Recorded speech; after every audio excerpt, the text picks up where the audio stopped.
Merhaba arkadaşlar, kanalıma hoş geldiniz. Bana desteğinizi göstermek adına kanalıma abone olmayı, videolarımı paylaşmayı ve zili açmayı unutmayınız. Türkmenistan'ın siyasi rejimini eleştiren aktivistler, şikayetlerini dile getirmek için yurt dışında yeni bir konuşma turuna başladılar. 28 Eylül'de New York'taki BM karargahı önünde başlayan protesto, 29 Eylül'de Cenevre'deki BM ofisi önünde devam etti.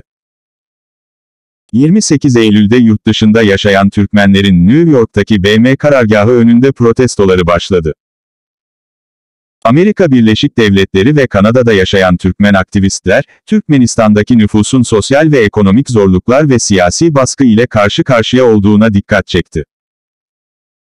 Protestocular, küresel pandemi sırasında Covid-19'un ülkede tanınmadığını belirterek koronavirüsün ülkede yayılmasına göz yumdu. Türkmenistan'da insanların yardıma ihtiyacı var, koronavirüsten ölüyorlar. Bizi kimse dinlemiyor. Türkmenistan'a yardım edin. Protestonun organizatörü Leyla Muzabrova dedi. Protestocular, Türkmenistan'ın kapalı sınırlarının ayrılması, Türkmen halkının demokrasi arzusu ve Türkmen Devlet Başkanı Gurbanguly Berdimuhamedov'un istifası çağrısı yapan sloganlar attı. Uzun süren ekonomik kriz ve işsizlik nedeniyle yüz binlerce Türkmen vatandaşı gelir elde etmek için yurt dışına gitti. Göç konusunu resmen tanımayan Türkmenistan'daki yetkililer, vatandaşlara pasaport vermeyi reddetmeleri için baskıyı artırdı.